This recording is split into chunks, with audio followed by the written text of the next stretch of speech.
এ কয় ভরি আলু আছে জানো, তাই কয় ভরি পেঁয়াজ আছে? তোমাদের মতো লো ক্লাস ছেলেদের সাথে আমাদের কখনো যায় না। সুন্দর চেহারা রে, ইস, এই যে আমার কপালে ছিল।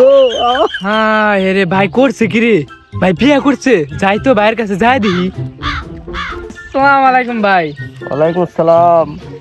ভাই আপনি বিয়া করছেন ভাই? আর ভাই কইও না, দেখো তোমার ভাবি শেষমেশ কাজটা সাইরে ফেলাইলাম। ভাই আপনি তো ভাই কি ভালো কাম করছেন ভাই। আপনি আপনি বিয়া করেন না দেখে আমার বাপে আমারে বিয়া করায় না ভাই।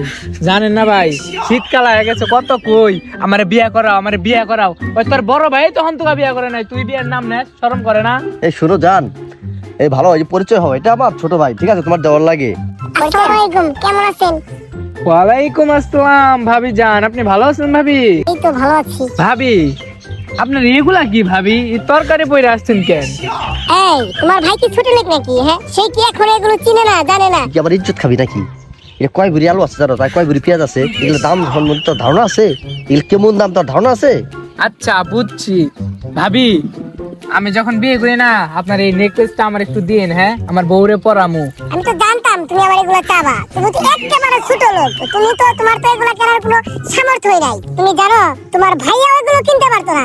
আমার বাসা থেকে এগুলো আমার বাবা আমাকে যৌতুক দিয়েছে, বুঝছো? আমি অনেক কুটিপুতির মেয়ে, বুঝছো? তুমি একদিন আমার বাসায় আইসো, আইসে আমার হাতের রান্না খাই যাও, যা তুমি কোনোদিন খাওনি। এত মজা!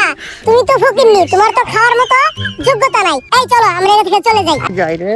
হ্যাঁ যান যান, কার হাতে কথা গেলাম, মুখটাই নষ্ট করে দিল।